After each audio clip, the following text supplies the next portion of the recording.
So your first question was practical tips and we can advise patients and families to do in the event of mold in the home or as precaution, right? So if and you asked some questions about HEPA filters and this kind of stuff. We were given some questions in advance of this. Yeah, so right, correct. That's what we're referring to, in case you didn't know. So if I'm told there's mold in the home, my questions would be, how was it identified, right? Was it clinical or environmental? And then, were samples taken, were lab samples or whatever taken to identify what the mold is so that I know that going into an assessment or investigation. So mold is, and then the second part was about prevention. Mold is solely caused by conditions, right? So I'll give you some conditions that are a little more difficult to see, okay? And I'll give you some practical. So you bring something home from grandma's house, right? She gave you something, a keepsake. It's been in her house forever, in her basement or in her garage. Antique chair. You take it home, you put it in your basement, right? And in your basement, you're not in there a whole lot. It's primarily storage, although there's maybe some rooms. So in the summertime, it's like 90 degrees. So you go down the basement and you close those two vents that push air conditioning down in your basement because it's so hot, you want to keep that cool air upstairs. All right.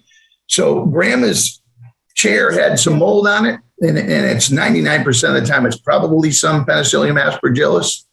And once you raise the humidity in that basement by closing those vents, right, put grandma's chair in there during those summer months, in the fall, you're going to have a mold problem, right?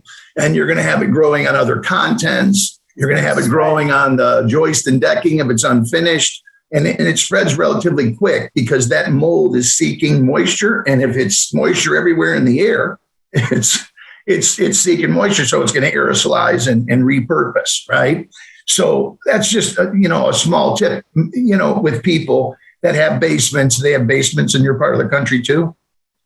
Yeah, okay. So people with basements, make sure they heat and cool their basement the same way they heat and cool the rest of their house. Mold's prime growing temperatures are between 5 and 50 degrees on substrates. So when it's cold, so you want that heat upstairs, you might close those vents in the winter. So when it's cold, that mycelium will expand and grow because those surfaces are still wet. When those surfaces dry in the summertime, the mold will aerosolize more. So, and people think, well, if I take an air sample and it's worse, it's because the mold is worse. Not necessarily. It just means it's more aerosolized, right? And it's seeking moisture. And that's primarily in the summer because those substrates tend to dry, right? And the mold will aerosolize. So in the summertime, you get more odor of mold.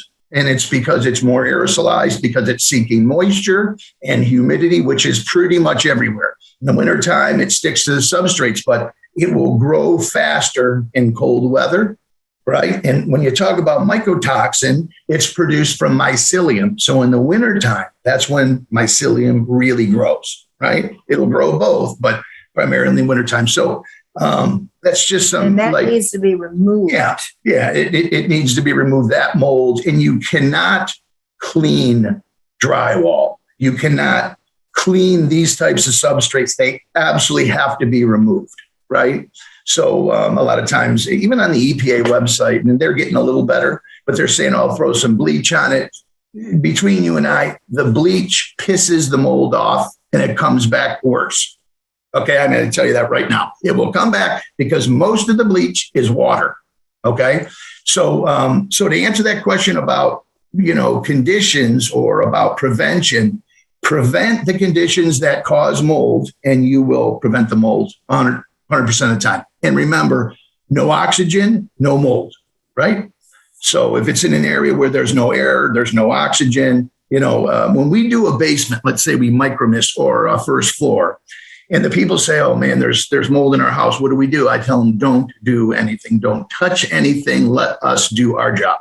So we'll go in and micromist because when something's piled on top of something else, there's nothing beneath it in most cases. So we want to get that mold, those mold spores that are out in the open first before we remove stuff and clean it, right? No oxygen, no mold, right? So there are easy ways to find it, and there are easy ways to prevent it.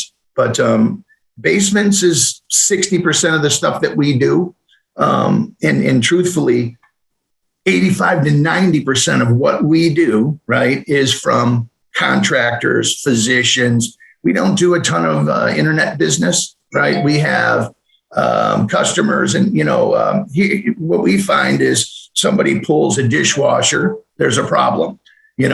Somebody does waterproofing in their house, and I'll also say this, and I don't know if I'm getting off the subject or not, but this is some helpful stuff. I go in a basement, and basement waterproofer's been there, and he's already told them it's $28,000 so that he can remove the mold in the basement or remove the source of the water in the basement, right? Almost every time it's 25 to 28,000, they want to sign you up day one. Your basement's full of mold. You've got a leaky property. And then that investigation tells me they did have a flood. It was 2 weeks ago. There is some mold growing in the basement. And I asked him, how quickly did that flood happen? Our basement filled up a foot of water in 6 hours, right?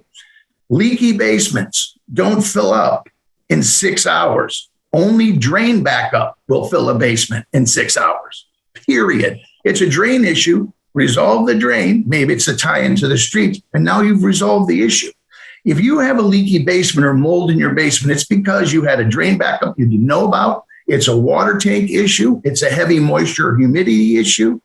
And if it's an issue from outside the home, there are simple things people can do. One, gutters, downspouts, right? So you get mold a lot of times in the corner of basements. And the reason is the downspout isn't tapped in correct. The drain isn't backed up properly. It's some simple grading. You don't spend $28,000 for waterproofing on a drain backup because you got a little mold in the corner of your basement from a gutter or downspout or just some typical grading. These are things that we tell people as remediators because, again, and you were talking about at the end of the process, do we test or not? We don't only test, we solve the problem. I need to know what happened, why this happened, and I can prevent it from happening again. And I will tell them that and make sure that they follow through. That's what we do. And that's who you need to deal with, people like us. You need to find people like us.